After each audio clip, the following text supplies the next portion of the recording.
Honorable Enemies by Poul Anderson. 1. The door swung open behind him and a voice murmured gently, "Good evening, Captain Flandry."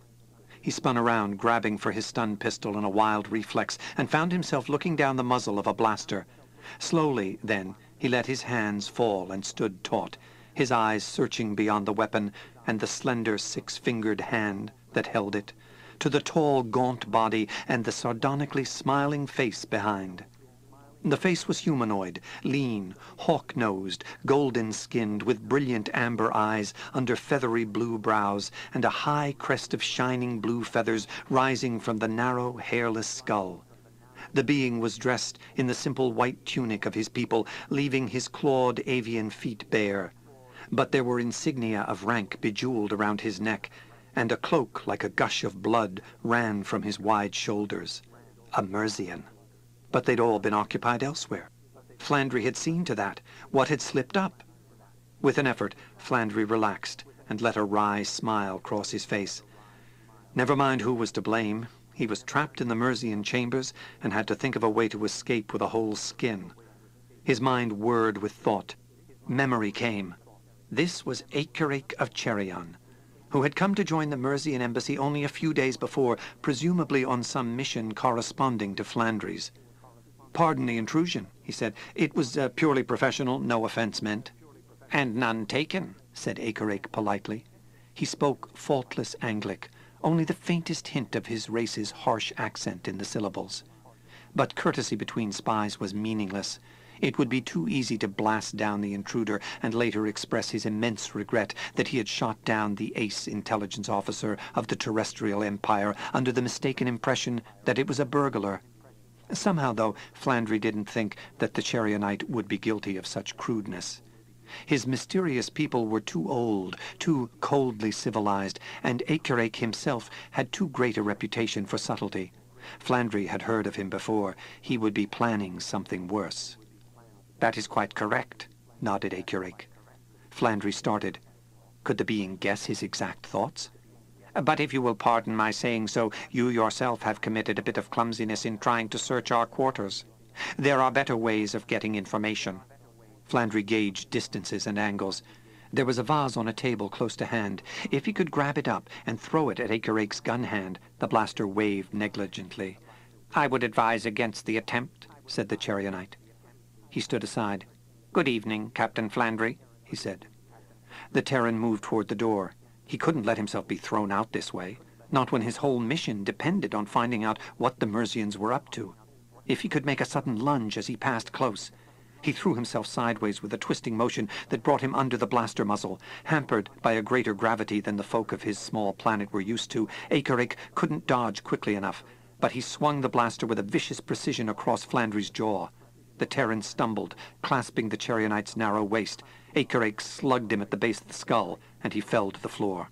He lay there a moment, gasping, blood running from his face.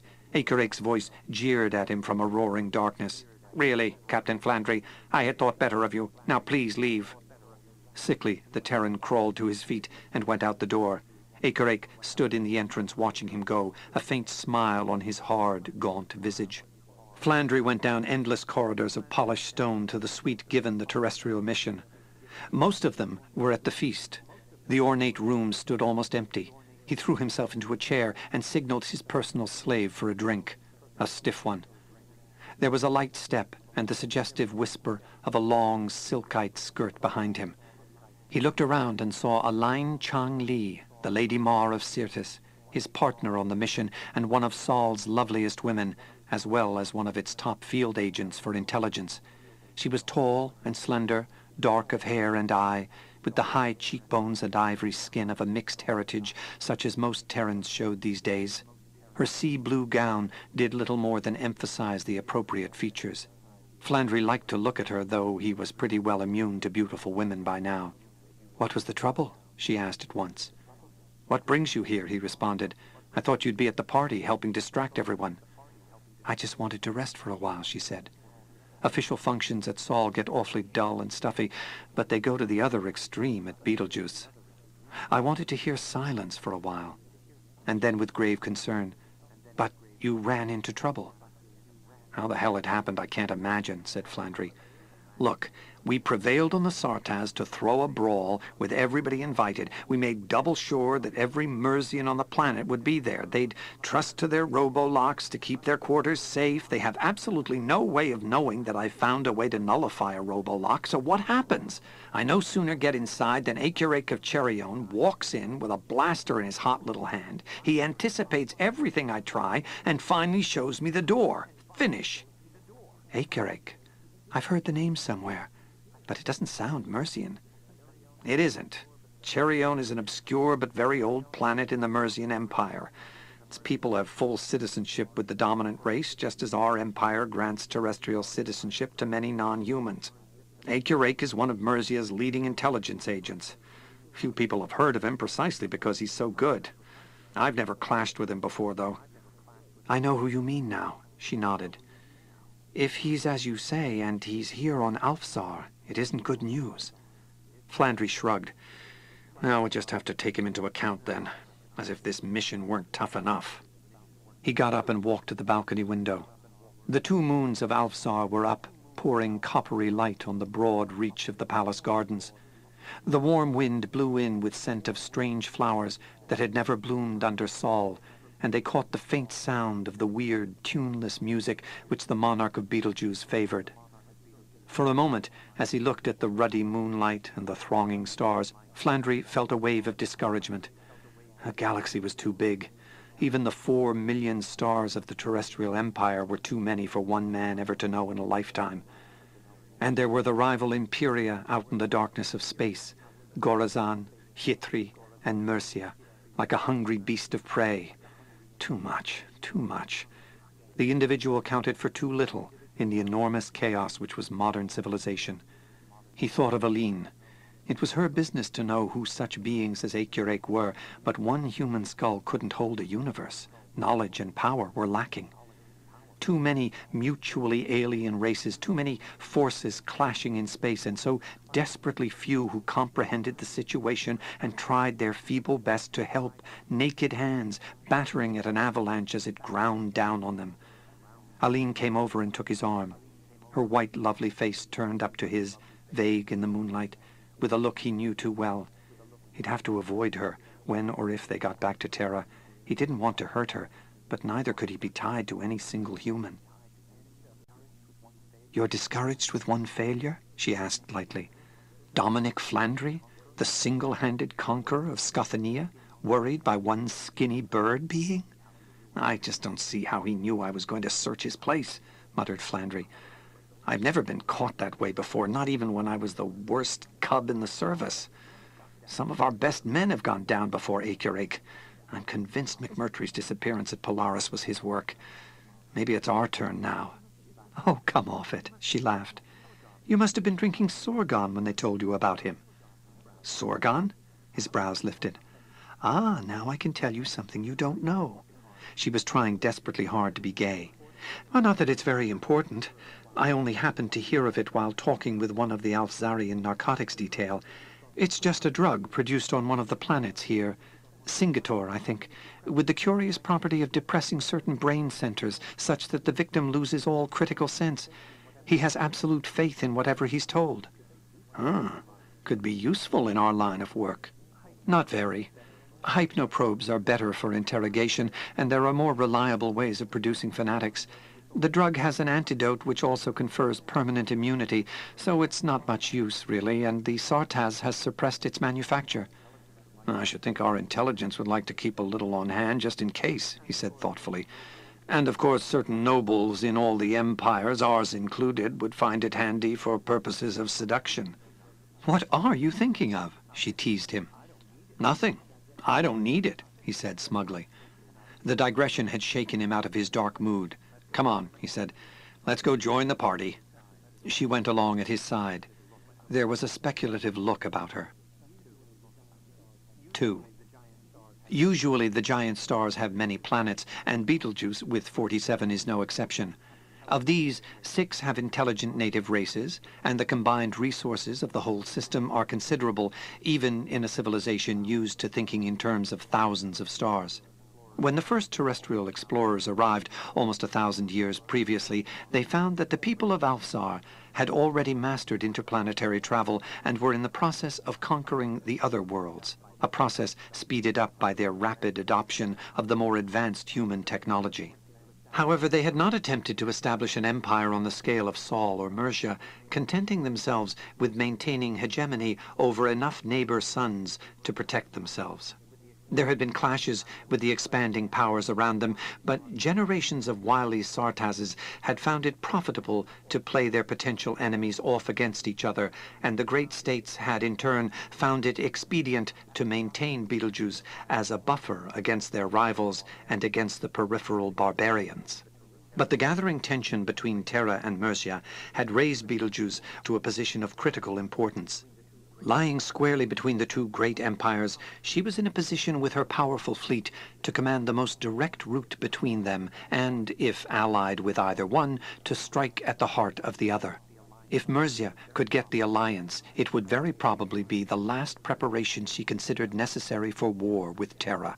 If Terra could get it, Mercia would suddenly be in a deteriorated position and would almost have to make concessions.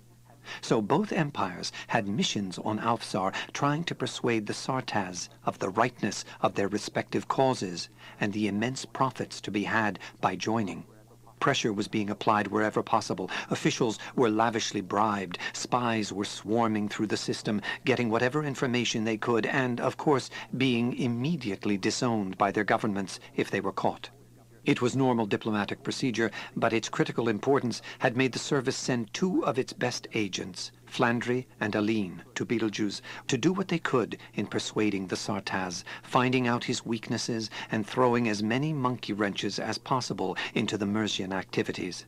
Aline was especially useful in working on the many humans who had settled in the system long before and become citizens of the kingdom. Quite a few of them held important positions in the government and the military. Flandry, and now it seemed Mercia had called in her top spy, and the subtle, polite, and utterly deadly battle was on. The Sartaz gave a hunting party for his distinguished guests. It pleased his sardonic temperament to bring enemies together under conditions where they had to be friendly to each other. Most of the Mercians must have been pleased too. Hunting was their favorite sport. The more citified terrestrials were not at all happy about it, but they could hardly refuse. Flandry was especially disgruntled at the prospect. He had never cared for physical exertion, though he kept his wiry body in trim as a matter of necessity, and he had too much else to do. Too many things were going disastrously wrong. The network of agents, both imperial and bribed Betelgeusian, who ultimately were under his command, were finding the going suddenly rugged. One after another they disappeared. They walked into Mercian or Betelgeusian traps. They found their best approaches blocked by unexpected watchfulness. Flandry couldn't locate the source of the difficulty, but since it had begun with Aecureke's arrival, he could guess. The Charionite was too damned smart to be true. Sunblaze! It just wasn't possible that anyone could have known about those Jerovian projects, or that Yamatsu's hiding place should have been discovered, or... And now this damned hunting party. Flandry groaned. His slave roused him in the dawn. Mist tinged with blood by the red sun drifted through the high windows of his suite. Someone was blowing a horn somewhere, a wild call in the vague, mysterious light, and he heard the growl of engines warming up. "Sometimes," he muttered sourly, "I feel like going to the Emperor and telling him where to put our beloved empire."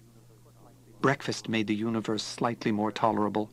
Flandry dressed with his usual finicky care. An ornate suit of skin-tight green, and a golden cloak with hood and goggles, hung a needle gun and dueling sword at his waist, and let the slave trim his reddish-brown mustache to the micrometric precision he demanded. Then he went down long flights of marble stairs past royal guards in helmet and corselet to the courtyard. The hunting party was gathering. The Sartaz himself was present, a typical Alfzarian humanoid, short, stocky, hairless, blue-skinned, with huge yellow eyes in the round, blunt-faced head. There were other nobles of Alfzar and its fellow planets, more guardsmen, a riot of color in the brightening dawn. There were the other members of the regular terrestrial embassy and the special mission, a harried and unhappy-looking crew. And there were the Mercians. Flandry gave them all formal greetings. After all, Terra and Mercia were nominally at peace, however many men were being shot, and cities burned on the marches. His gray eyes looked sleepy and indifferent, but they missed no detail of the enemy's appearance. The Mercian nobles glanced at him with the thinly covered contempt they had for all humans.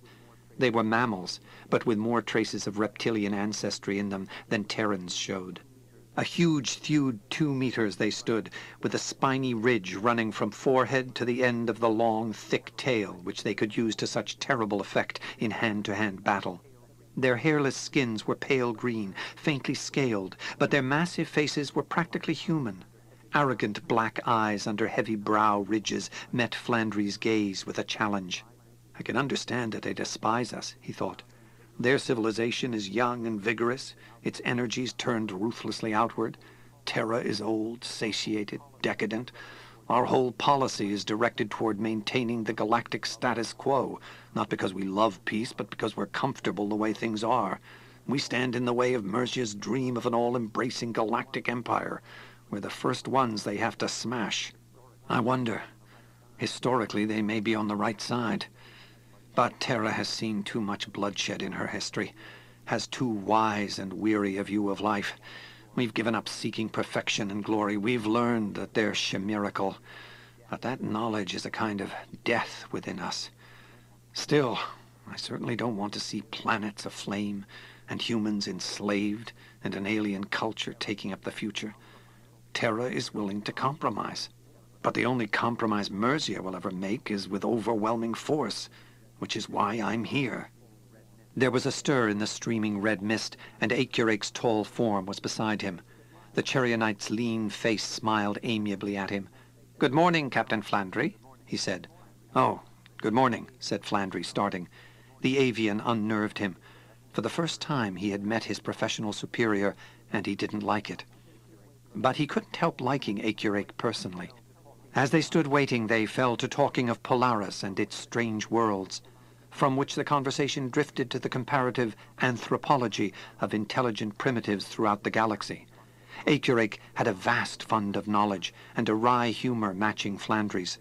When the horn blew for assembly, they exchanged the regretful glance of brave enemies. "It's too bad we have to be on opposite sides. If things had been different." But they weren't. The hunters strapped themselves into their tiny one-man air jets. There was a needle-beam projector in the nose of each one, not too much armament when you hunted the Borthudian dragons. Flandry thought that Sartez would be more than pleased if the game disposed of one or more of his guests. The squadron lifted into the sky and streaked northward for the mountains. Fields and forests lay in dissolving fog below them, and the enormous red disk of Betelgeuse was rising into a purplish sky.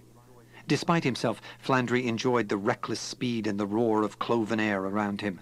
It was godlike, this rushing over the world to fight the monsters at its edge. In a couple of hours they raised the Borthudian mountains' gaunt, windy peaks, rearing into the upper sky, the snow on their flanks like blood in the ominous light. Signals began coming over the radio. Scouts had spotted dragons here and there, and jet after jet broke away to pursue them. Presently, Flandry found himself alone with one other vessel. As they hummed over the fanged crags and swooping canyons, he saw 2 shadows rise from the ground, and his belly muscles tightened. Dragons. The monsters were a good 10 meters of scaled, snake-like length, with jaws and talons to rend steel. Huge leathery wings bore them aloft, riding the wind with lordly arrogance as they hunted the great beasts that terrorized villagers but were their prey. Flandry kicked over his jet and swooped for one of them. It grew monstrously in his sights. He caught the red glare of its eyes as it banked to meet him. No running away here. The dragons had never learned to be afraid. It rose against him. He squeezed his trigger, and a thin sword of energy leaped out to burn past the creature's scales into its belly. The dragon held to its collision course. Flandry rolled out of its way. The mighty wings clashed meters from him. He had not allowed for the tail. It swung savagely, and the blow shivered the teeth in his skull. The air jet reeled and went into a spin. The dragon swooped down on it, and the terrible claws ripped through the thin hull. Wildly, Flandry slammed over his controls, tearing himself loose. He barrel-rolled, metal screaming as he swung about to meet the charge. His needle beam lashed into the open jaws, and the dragon stumbled in mid-flight. Flandry pulled away and shot again, flaying one of the wings. He could hear the dragon scream. It rushed straight at him, swinging with fantastic speed and precision as he sought to dodge. The jaws snapped together, and a section of hull skin was torn from the framework. Wind came in to sear the man with numbing cold. Recklessly, he dove to meet the plunging monster, his beam before him like a lance. The dragon recoiled. With a savage grin, Flandry pursued, slashing and tearing. The torn air-jet handled clumsily. In mid-flight, it lurched, and the dragon was out of his sights. Its wings buffeted him, and he went spinning aside with the dragon after him. The damned thing was forcing him toward the cragged mountainside. Its peaks reached hungrily after him, and the wind seemed to be a demon harrying him closer to disaster. He swung desperately, aware with sudden grimness that it had become a struggle for life with the odds on the dragon's side. If this was the end, to be shattered against a mountain and eaten by his own quarry, he fought for control. The dragon was almost on him, rushing down like a thunderbolt. It could survive a collision, but the jet would be knocked to earth. Flandry fired again, struggling to pull free. The dragon swerved and came on in the very teeth of his beam. Suddenly, it reeled and fell aside. The other jet was on it from behind, searing it with deadly precision. Flandry thought briefly that the remaining dragon must be dead or escaped, and now its hunter had come to his aid. All the gods bless him, whoever he was. Even as he watched, the dragon fell to death, writhing and snapping as it died. It crashed onto a ledge and lay still. Flandry brought his jet to a landing nearby. He was shaking with reaction, but his chief emotion was a sudden overwhelming sadness. There went another brave creature down into darkness, wiped out by a senseless history that seemed only to have the objective of destroying. He raised a hand in salute as he grounded. The other jet had already landed a few meters off. As Flandry opened his cockpit canopy, its pilot stepped out. Eikirik. The man's reaction was almost instantaneous. Gratitude and honor had no part in the grim code of service. Here was his greatest enemy, all unsuspecting, and it would be the simplest thing in the world to shoot him down. Eikirik of Cherion, lost in a hunt for dangerous game. Too bad. And remorse could come later, when there was time. His needle pistol was halfway from the holster when Eikirik's weapon was drawn.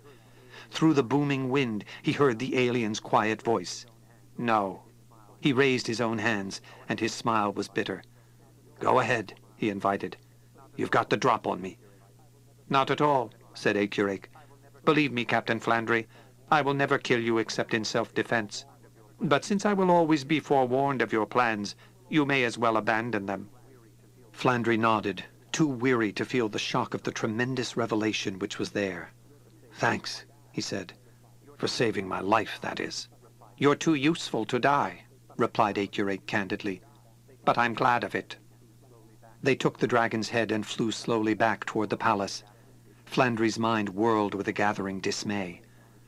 There was only one way in which Eikirik could have known of the murder plan, when it had sprung into instantaneous being. And that same fact explained how he knew of every activity and scheme the terrestrials tried, and how he could frustrate every one of them while his own work went on unhampered. Eikirik could read minds. 3. Aline's face was white and tense in the red light that streamed into the room. No, she whispered. Yes, said Flandry grimly. It's the only answer. But telepathy, everyone knows its limitations. Flandry nodded. The mental patterns of different races are so alien that a telepath who can sense them has to learn a different language for every species. In fact, for every individual among non-telepathic peoples whose minds, lacking mutual contact, develop purely personal thought types. Even then, it's irregular and unreliable. I've never let myself be studied by any telepath, not on our side, so I'd always considered myself safe. But Cherion is a very old planet. Its people have the reputation among the more superstitious Mercians of being sorcerers. Actually, of course, it's simply that they've discovered certain things about the nervous system which nobody else suspects yet. Somehow, Eikirik must be able to detect some underlying resonance pattern common to all intelligent beings. I'm sure he can only read surface thoughts, those in the immediate consciousness. Otherwise, he'd have found out so much from all the Terrans with whom he must have had contact that Mercia would be ruling Sol by now. but that's bad enough. Aline said drearily, "No wonder he spared your life. You've become the most valuable man on his side." "And not a thing I can do about it," said Flandry dully. "He sees me every day. I don't know what the range of his mind is, probably only a few meters. It's known that all mental pulses are weak and fade rapidly with distance. But in any case, every time he meets me, he skims my mind, reads all my plans. I just can't help thinking about them all the time, and takes action to forestall them." "We'll have to get Imperial scientists to work on a thought screen." "Of course. That doesn't help us now." "Well, couldn't you just avoid him, stay in your rooms?" "Sure, and become a complete cipher. I have to get around, see my agents, the rulers of Betelgeuse, learn facts, keep my network operating, and every single thing I learn is just so much work done for Acurake, with no effort on his part." Flandry puffed a cigarette into lighting and blew nervous clouds of smoke. What to do, what to do?" "Whatever we do," said Aline, "it has to be done fast. The Sartaz is getting more and more cool toward our people. While we blunder and fail, Acurake is working, bribing, blackmailing, influencing one key official after another. We'll wake up some fine morning to find ourselves under arrest, and Betelgeuse the loyal ally of Mercia." "Fine prospect," said Flandry bitterly. The waning red sunlight streamed through his windows, throwing pools of dried blood on the floor.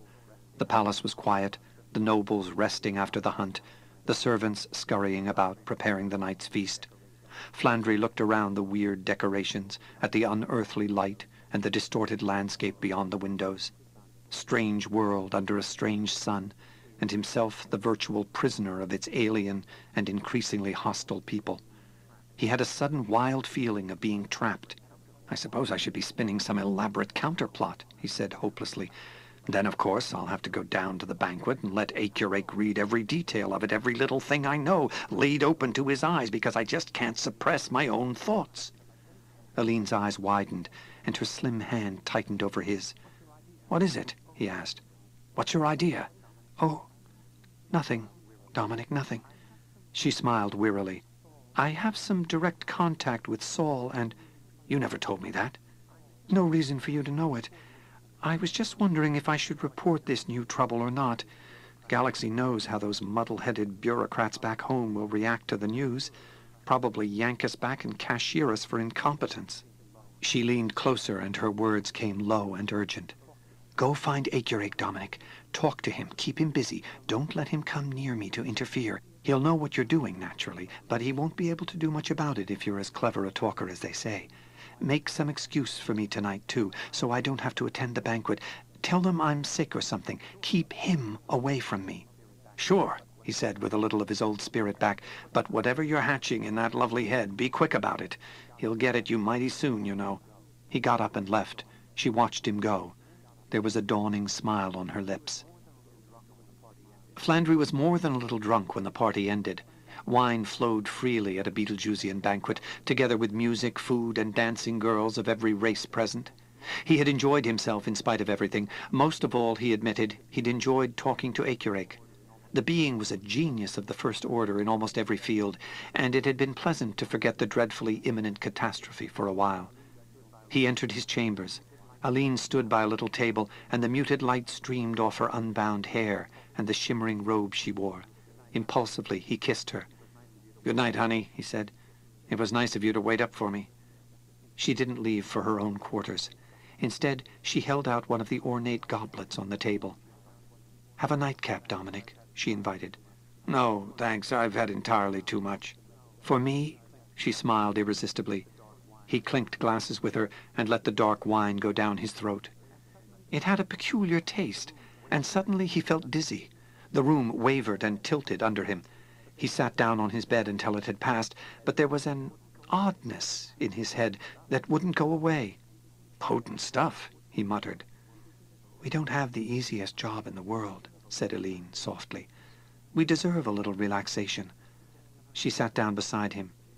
"Just tonight, that's all we have. Tomorrow is another day, and a worse day." He would never have agreed before. His nature was too cool and self-contained, but now it was all at once utterly reasonable. He nodded. "And you love me, you know," said Aline. And he did. Much later she leaned close against him in the dark, her hair brushing his cheek, and whispered urgently, "Listen, Dominic, I have to tell you this regardless of the consequences. You have to be prepared for it." He stiffened with a return of the old tension. Her voice went on, a muted whisper in the night. "I've called Saul on the secret beam and gotten in touch with Fenros. He has brains, and he saw at once what must be done. It's a poor way, but the only way. The fleet is already bound for Betelgeuse.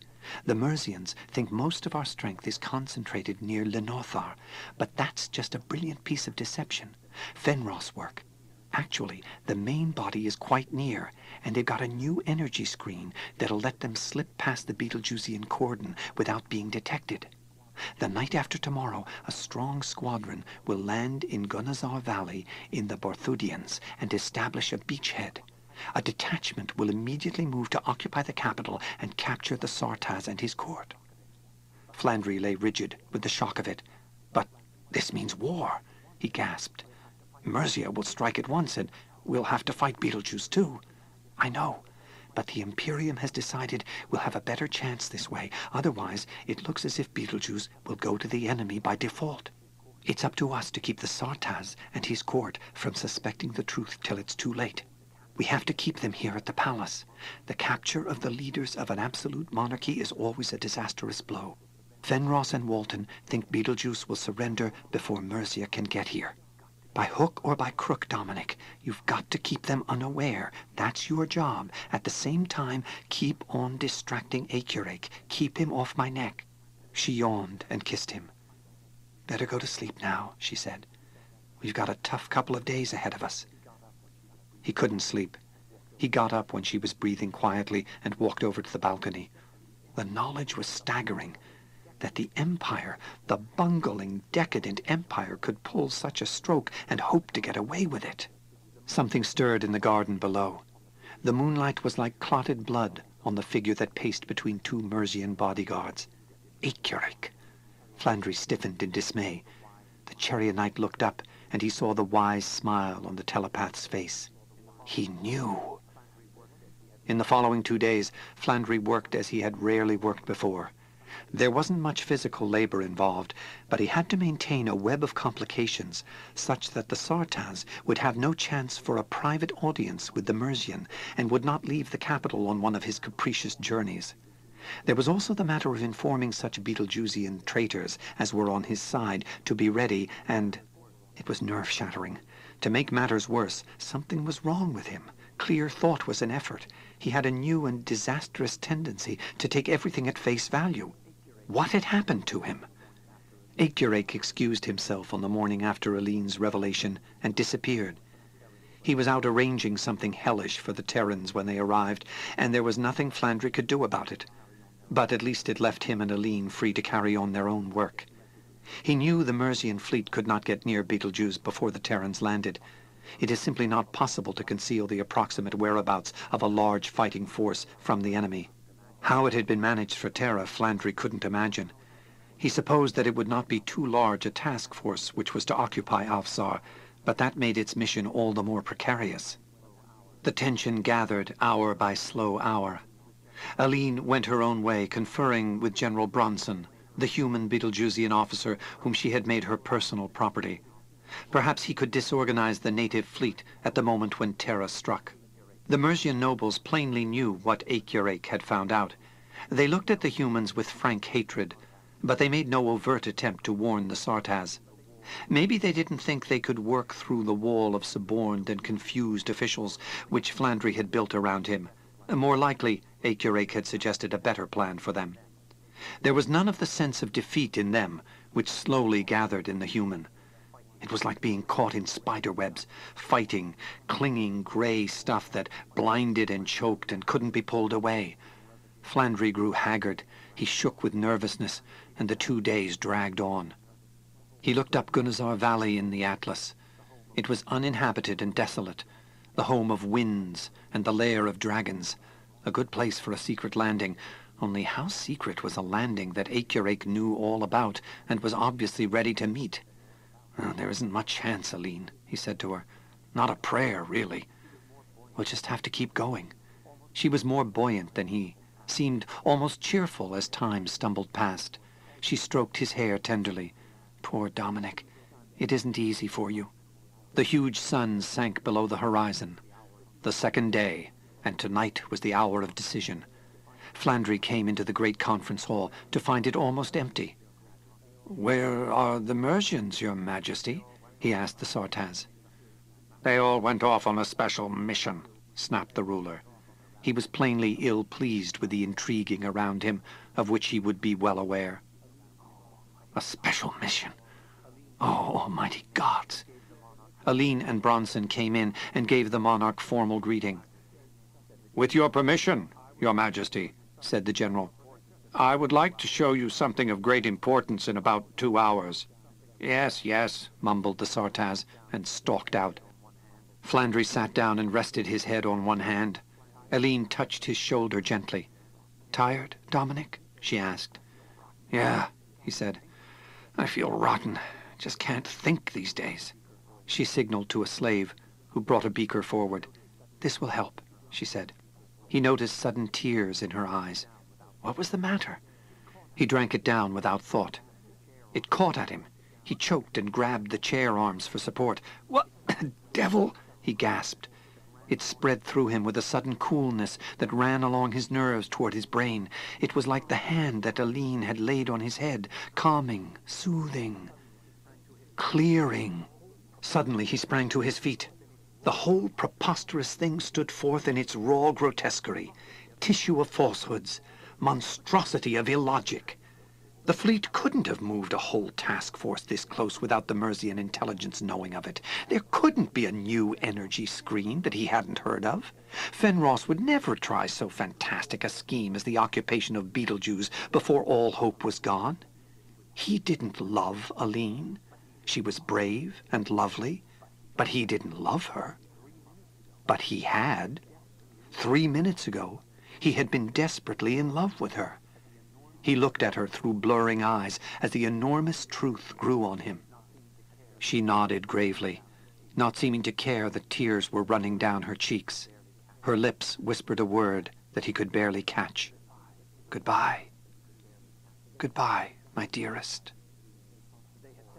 4. They had set up a giant televisor screen in the conference hall with a row of seats for the great of Alfzar. Bronson had also taken the precaution of lining the walls with royal guardsmen whom he could trust, long rows of flashing steel and impassive blue faces, silent and moveless as the great pillars holding up the soaring roof.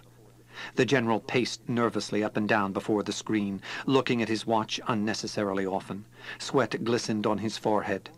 Flandry sat relaxed. Only one who knew him well could have read the tension that was like a coiled spring in him.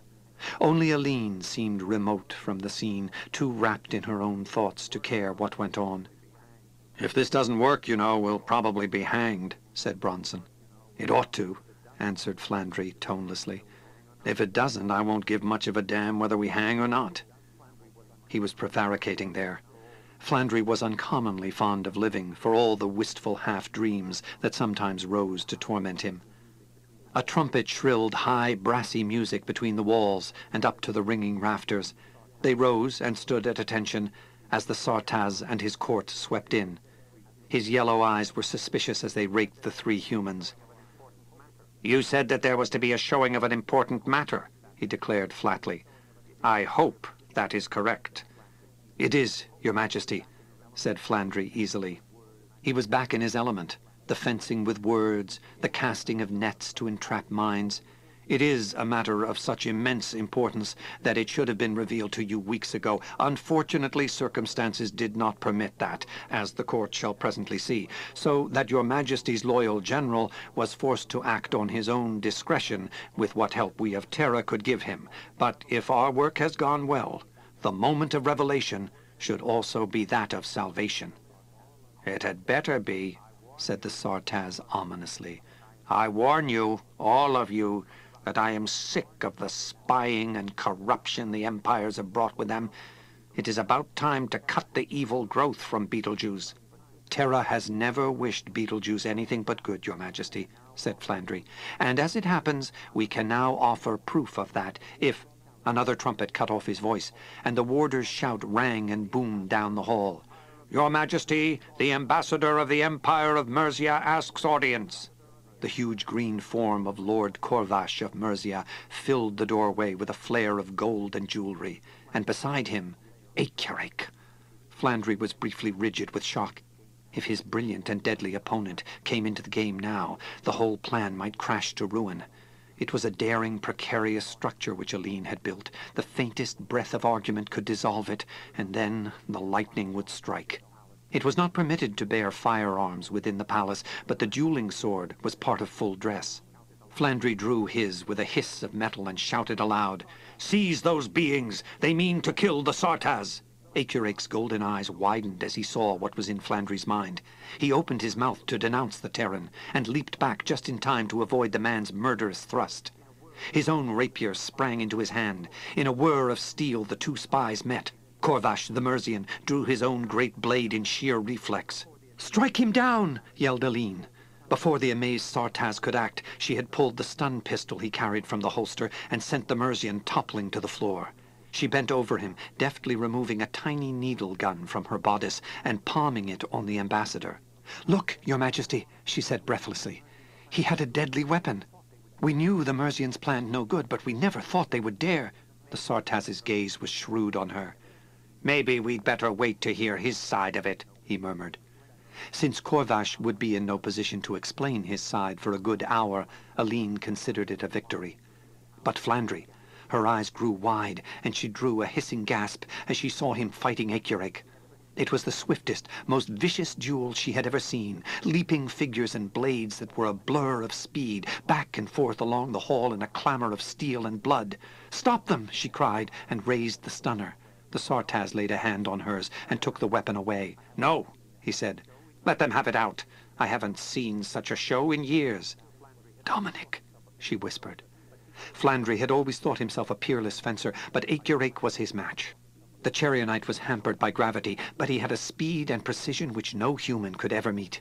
His thin blade whistled in and out, around and under the man's guard, to rake face and hands and breast, and he was smiling, smiling. His telepathy did him little or no good. Fencing is a matter of conditioned reflex. At such speeds, there isn't time for conscious thought. But perhaps it gave him an extra edge, just compensating for the handicap of weight. Leaping, slashing, thrusting, parrying, clang and clash of cold steel, no time to feel the biting edge or the growing weariness, dance of death, while the court stood by and cheered. Flandry's own blade was finding its mark. Blood ran down Eicherek's gaunt cheeks, and his tunic was slashed to red ribbons. The Terran's plan was simple, and the only one possible for him. Eicherek would tire sooner. His reactions would slow. The thing to do was to stay alive that long. He let the Charianite drive him backward down the length of the hall, leap by leap, whirling around with sword shrieking in hand. Thrust, parry, riposte, recovery, whir, clang. The rattle of steel filled the hall, and the Sartaz watched with hungry eyes. The end came as he was wondering if he would ever live to see Beetlejuice rise again. Eicherek lunged, and his blade pierced Flandry's left shoulder. Before he could disengage it, the Earthman had knocked the weapon spinning from his hand and had his own point against the throat of the Charianite. The hall rang with the savage cheering of Beetlejuice's masters.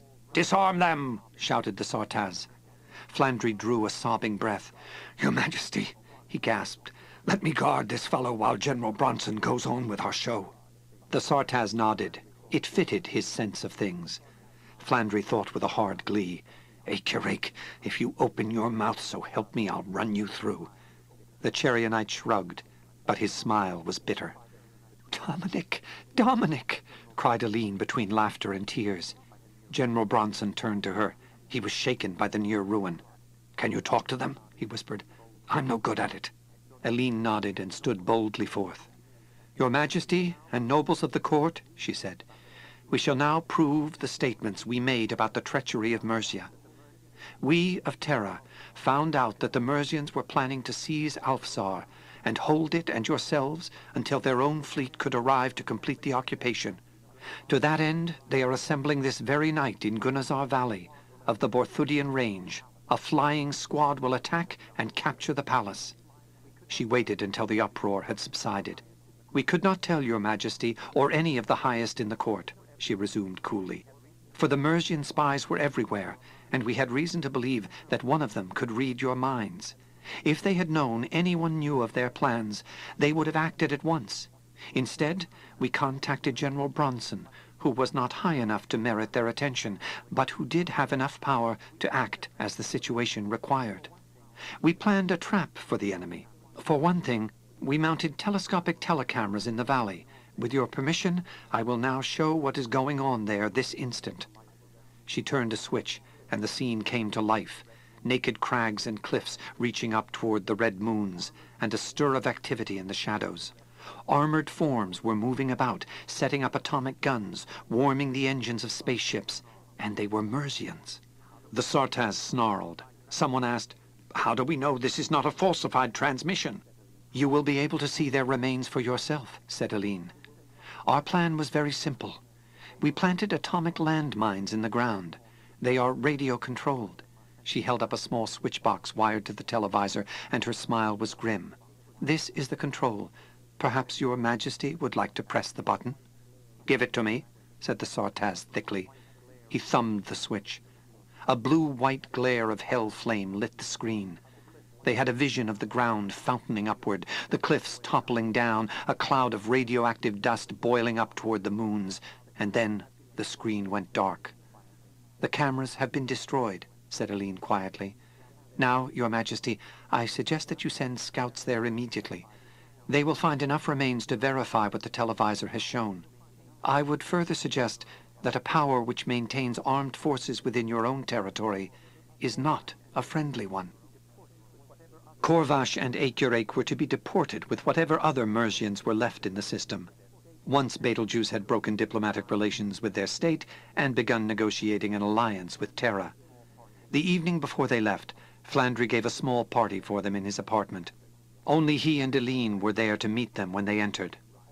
"Congratulations," said Akerake wryly. "The Sartaz was so furious he wouldn't even listen to our protestations. I can't blame him. You certainly put us in a bad light." "No worse than your own," grunted Corvash angrily. "Hell take you for a lying hypocrite, Flandry.